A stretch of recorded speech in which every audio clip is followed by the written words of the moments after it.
فاتح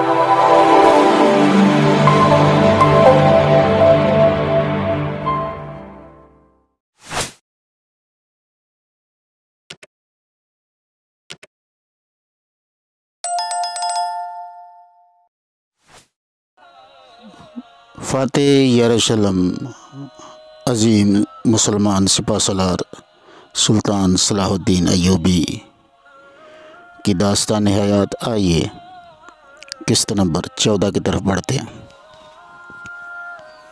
ہر شہری نے سلطان کے ہوشیار افسروں کو زر فدیہ ادا کیا۔ جب زر فدیہ کی رقم جمع ہو گئی تو صلاح الدین نے اسے اپنی فوج میں تقسیم کر دیا۔ صلاح الدین کے سامنے سے انسانوں کا یہ جلوس گزر رہا تھا۔ سیاہ پوش راہب اور اگستانی جماعت کے پادری بہت افسردہ خاطر تھے۔ پھر اسقف اعظم ہرکلیس کی سواری برآمد ہوئی جو اپنا خزانہ بوریوں میں بھر کے اور گدھوں پر لدوا کے لے گیا۔ وہ ہزاروں نادار اور مفلس لوگوں کو اپنے پیچھے شہر میں روتا چھوڑ گیا۔ صلاح الدین نے اسقف اعظم کے مال و دولت سے کچھ تعرض نہ کیا۔ اس نے نادار لوگوں کو جو زر فدیہ ادا کرنے سے قاصر تھے سینٹ لاڈرس کے بغلی دروازے سے نکل جانے کی اجازت دے دی۔ اب ہجرت کا آخری مرحلہ شروع ہوا۔ کوچہ و بازار سے مفلس لوگوں کا ایک ہجوم ابل پڑا۔ خستہ حال پھٹے پرانے کپڑوں میں ملبوس مردوں اور عورتوں سے لاغر اور بیمار بچے چمٹے ہوئے تھے۔ وہ یادگار مسیح کی مقدس صحن سے آہستہ آہستہ گزر رہے تھے۔ ان کی مایوس نگاہیں محراب دار دروازوں، متبرک مجسموں اور خاموش گھنٹیوں کو نہایت بے بسی سے بوسے دے رہی تھیں۔ وہ مڑ مڑ کر یادگار مسیح کے گنبد کو دیکھتے اور مقدس پتھروں کو بار بار ہاتھوں سے چھوتے گزرتے۔ سڑک پر لوگوں کا بے پناہ ہجوم تھا۔ وہ بے بس اور مجبور کھڑے تھے۔ وہ حیران و سراسیمہ تھے کہ اب کیا کریں، اب کیا ہوگا۔ تھوڑی دیر کے بعد اسلامی فوج کے دستے نمودار ہوئے۔ انہوں نے لوگوں کو بحفاظت ساحل تک پہنچا دیا۔ شہر کو کوئی معجزہ نہ بچا سکا۔ البتہ یہ انوکھی بات ضرور ہوئی کہ مسلمانوں نے بغیر خون ریزی کے شہر پر قبضہ کر لیا۔ اس پرامن قبضے کی وجہ سے صلاح الدین کی رحم دلی اور فیاضی اور نکھر کر سامنے آ گئی۔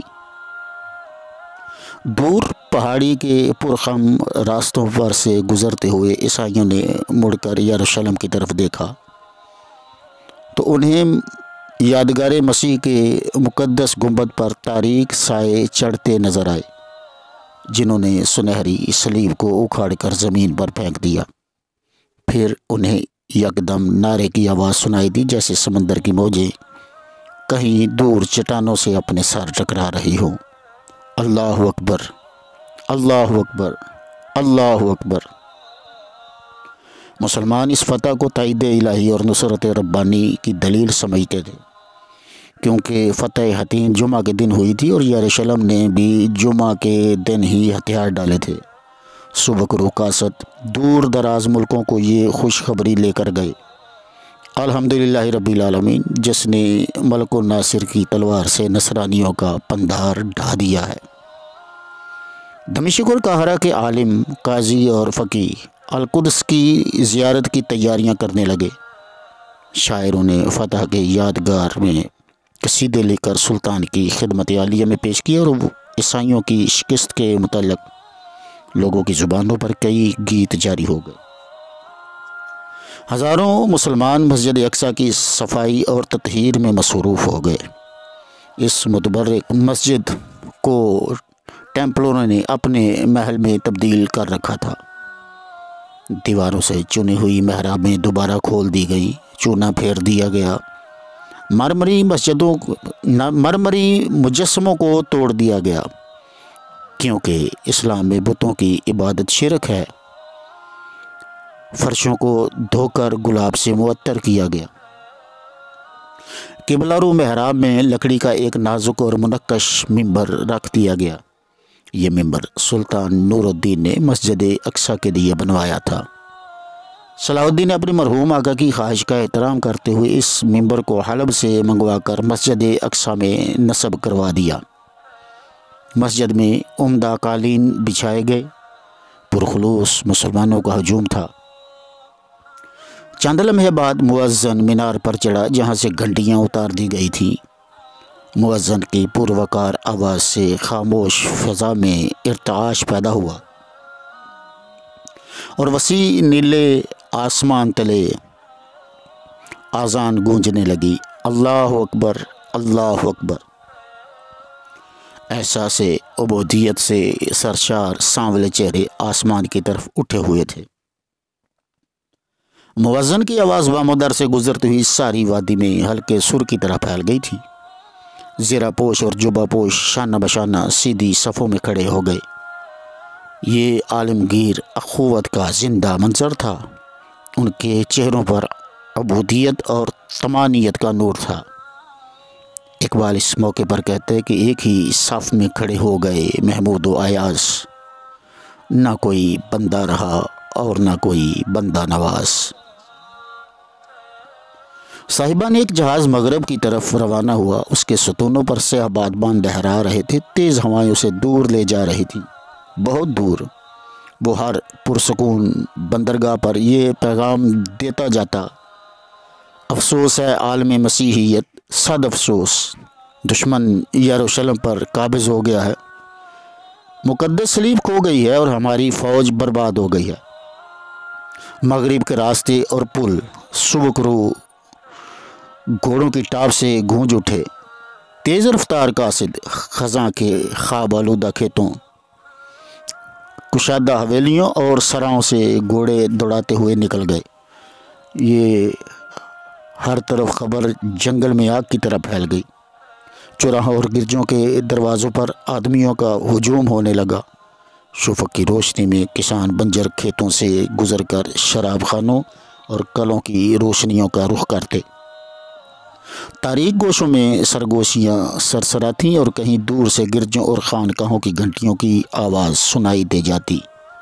افسوس ہے عیسائیوں پر، گناہ گاروں اور سرکشوں پر، افسوس ہے ان پر جنہوں نے اس کی عظمت جہاں یعنی یروشلم کو کھو دیا۔ افسوس، سمندر پر دجالی طاقتیں برسر اقتدار آ گئی ہیں۔ مشرق میں شیطان کے جھنڈے بلند ہو گئے ہیں اور مسلمان سواروں نے یروشلم کو پامال کر دیا ہے۔ جہاں بھی چند آدمی جمع ہوتے ایسی باتیں ہوتی۔ کبھی ان باتوں کے پس منظر میں عجیب دبا دبا شور سنائی دیتا، نامکمل دعائیہ فکرے، گھوڑوں پر زین کسنے، بے تابانہ تلواریں کھینچنے اور ترم بجنے کی ملی جلی آوازیں کانوں میں آتی، جیسے کہیں دور بادل کی گرج ہو یا جیسے سمندر کی لہریں چٹانوں سے اپنے ساتھ ٹکرا رہی ہوں۔ یہ اس روز افزوں ہجوم کی آواز تھی جو مسیحی ممالک میں اکٹھا ہو رہا تھا اور جس کی آواز لمحہ بلمحہ بلند تر ہوتی جا رہی تھی۔ بہاؤالدین کو مربی کی تلاش تھی۔ وہ جامع الفنون شخص تھا اور حافظ قرآن بھی۔ وہ موصل کا وزیر رہ چکا تھا۔ امور سلطنت سے واقفیت اور مرصع انداز میں فرامین شاہی لکھنے میں اسے مہارت تامہ حاصل تھی۔ وہ بھرپور جوان تھا، صاحب اخلاق اور شائستہ انسان۔ قاضیوں کے دستور کے مطابق اس نے سموردار خلعت کے نیچے کئی صدریاں پہن رکھی تھی۔ مستقل کھانسی اسے پریشان رکھتی۔ اس کی کمزور ٹانگیں اس کے تیز دماغ کا ساتھ نہ دے سکتی، اس لیے وہ عمدہ گدھے کی سواری کیا کرتا۔ وہ صلاح الدین کو اپنا سرپرست بنانا چاہتا تھا۔ صلاح الدین سے وہ بخوبی واقف تھا۔ اس نے امیر موصل کے نمائندے کی حیثیت سے صلاح الدین سے بات چیت کی تھی۔ ان دنوں موصل اور دمشق کی صلح تھی۔ بہاؤالدین کو موقع مل گیا اور وہ اپنے مجوزہ محسن کی خدمت میں جہاد سے متعلق احادیث اور روایات پر مشتمل ایک مقالہ بطور نذرانہ پیش کرنا چاہتا تھا۔ وہ 1188 کی فصل بہار میں دمشق آیا، لیکن صلاح الدین اپنے نجی لشکر کے ساتھ پہاڑی علاقے میں مصروف فوج کشی تھا۔ بہاؤالدین اپنے تیز رفتار گدھے پر سوار وہاں جا پہنچا۔ اس نے مقالہ خدمت سلطانی میں بھجوا دیا اور منتظر رہا۔ ایک قوی ہیکل مملوک نے ایوان سلطانی کی طرف سے اس کی رہنمائی کی۔ معزز قاضی اپنے گدھے سے اترا۔ پہرے دار زرد چوگوں میں ملبوس اپنے گھوڑوں کے پاس کھڑے تھے، جن کے قریب چرمی تھیلوں اور بوروں میں بند سامان کے انبار پڑے تھے۔ بارش عرب خدام لدی پھندی چیونٹیوں کی طرح ادھر ادھر دوڑتے پھر رہے تھے۔ ابرو بارہ سے داغدار ارغوانی رنگ کی طویل القامت دبیج سفید ریش بزرگ قاضی اور تفکر آمیز آنکھوں والے درویش تھے۔ کشادہ ابھاؤ میں ملبوس تیکھے ناک نقشے والے عرب شیوخ خیموں کی تنابوں کے درمیان بیٹھے ہر چیز کو بغور دیکھ رہے تھے۔ سفید اماموں والے حاجی اور سبز اماموں والے سید باہم مصروف گفتگو رہتے۔ مخملی کفتانوں اور روپہلی کمر بندوں میں ملبوس امیر بڑی بےتابی سے شرف بازیابی کے منتظر تھے۔ غلام شربت اور پھلوں کے تشت اٹھائے امیروں کی خاطر مدارت میں مصروف۔ بہاؤالدین کئی لوگوں سے واقف تھا۔ وہ نوجوان شاعر علو المعروف عقاب اور اس کے قصائد سے بخوبی آگاہ تھا۔ وہ وزیر اعظم عماد الدین کو بھی جانتا تھا۔ کچھ لوگ اپنی گزارشات لیے آ رہے تھے اور کچھ بامراد واپس جا رہے تھے۔ چند افراد دفتر خزانہ کے اہلکاروں سے جھگڑ رہے تھے۔ طرح طرح کے لوگ جمع تھے اور بانت بانت کی بولیوں کا شور تھا۔ عالم اسلام کے ہر گوشے سے سائل اور حاجت مند امڑ آئے تھے۔ ملک الناصر صلاح الدین کے خیمے کے ارد گرد پر امید اور بےتاب لوگوں کا ہجوم تھا۔ ایسا معلوم ہوتا تھا جیسے کوئی بڑا کنبہ کسی معمولی سی چیز پر جھگڑا کر رہا ہو یا پرعزم بچے آپس میں لڑ رہے ہوں۔ جب بہاؤالدین کی باری آئی تو اسے نہایت عزت و احترام سے ڈیوڑی میں بٹھایا گیا۔ یہاں مملوک امیر تشریف فرما تھے۔ ان کے ٹوپی دار شکرے قریب ہی چیکسوں پر ایستادہ تھے۔ ایک پختہ کار مملوک شمشیر بردار سلطان کے نکیلے خود اور طلائی گلکاری سے مزین زرعِ بختر کی نگرانی کر رہا تھا۔ دوسرے مملوک نے پردہ اٹھایا اور قاضی بہاؤالدین اندر داخل ہوا۔ اس نے دہلیز کے پاس اپنے جوتے اتارے اور نرم قالینوں پر قدم اٹھاتا آگے بڑھا۔ خیمے کے درمیانی چوب کے پاس پہنچ کر وہ دو زانو بیٹھ گیا اور جھک کر سلطان کے حضور میں آداب بجا لایا۔ ملک الناصر سلطان عالی کی خدمت میں سلام مسنون اور ہدیہ نیاز۔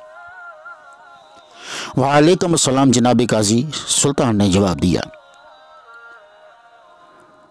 سلطان ایک معمولی سرا پردے کے سائے میں بیٹھا تھا۔ اس وقت صرف طبیب خاص اور ساقی حضور سلطانی میں موجود تھے۔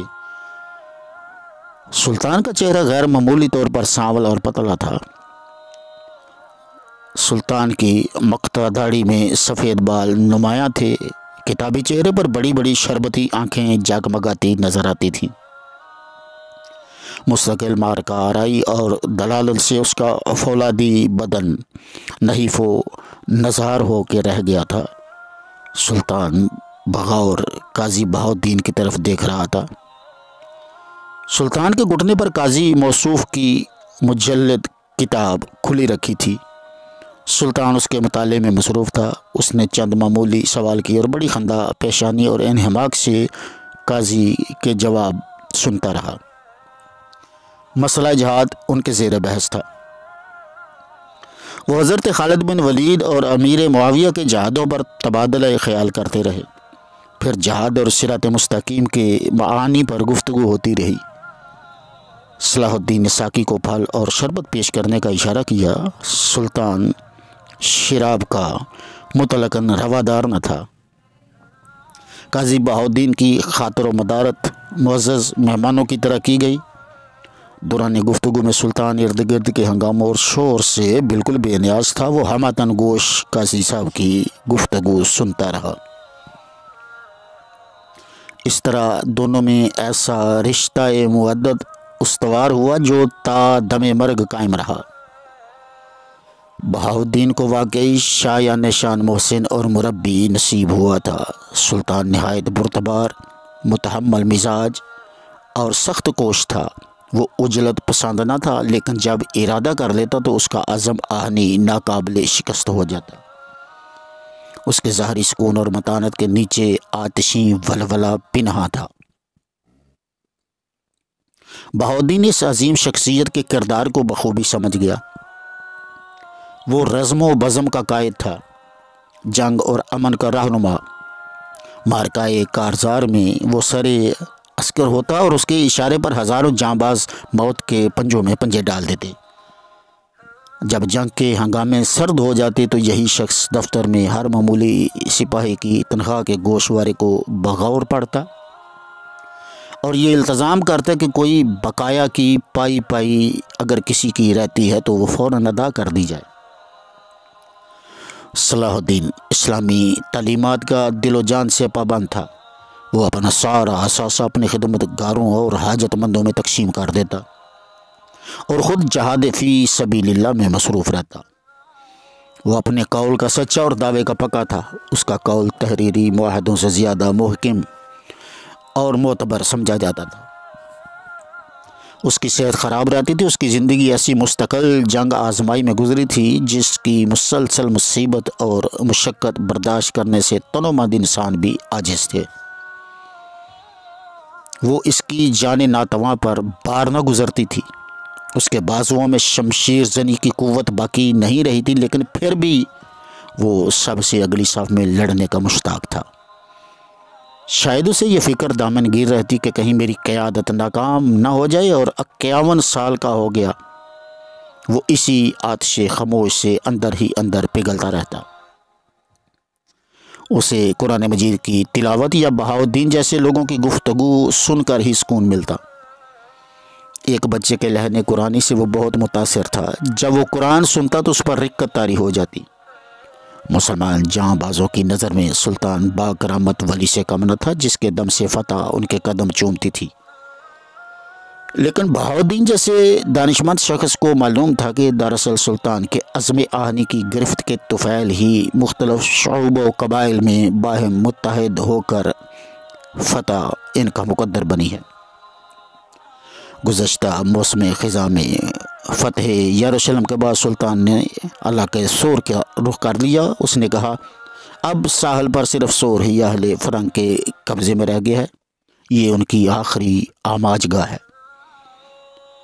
اس پر قبضہ کر لینے کے بعد ہم ان کے شر سے محفوظ اور اپنے ارادوں میں ناکام اور وہ اپنے ارادوں میں ناکام ہو جائیں گے۔ مگر محاصرہ یروشلم کے دوران میں 2 ایسے واقعات رونما ہوئے جن سے سلطان کا یہ ارادہ پایۂ تکمیل کو نہ پہنچ سکا۔ صلیبیوں کو ایک نیا قائد مل گیا تھا۔ وہ قسطنطنیہ سے روانہ ہو اور جب عکا کے علاقے میں پہنچا تو کلیسا کی گھنٹیوں کو خاموش اور بندرگاہ کو ویران دے کر اس کے دل میں خدشہ پیدا ہو گیا۔ عکا کے علاقے پر مسلمانوں کا قبضہ ہو چکا تھا۔ اس کے جہازوں نے سور کا رخ کیا۔ وہ بہت تجربہ کار اور بقول بہاؤالدین کے جنگ میں بھیڑیے کی طرح مکار اور خونخوار تھا۔ وہ بہت تجربہ کار اور بقول بہاؤالدین کے جنگ میں بھیڑیے کی طرح مکار اور خونخوار تھا۔ یہ شخص کنارڈ تھا، نواب مانسٹریٹ کا بیٹا۔ اس نے سور کی کمان سنبھال لی۔ اس نے مورچے مضبوط کیے، شہر اور ساحل سے متصل ٹیلے پر ایک مضبوط خندق کھدوائی۔ سور میں گرد و نواح سے بے شمار سپاہی جمع ہو گئے تھے۔ صلاح الدین کی شکست خوردہ عیسائی فوجوں سے کوئی تعرض نہ کرتا تھا اور انہیں چند معمولی شرائط پر جانے کی کھلی چھٹی دے دیتا۔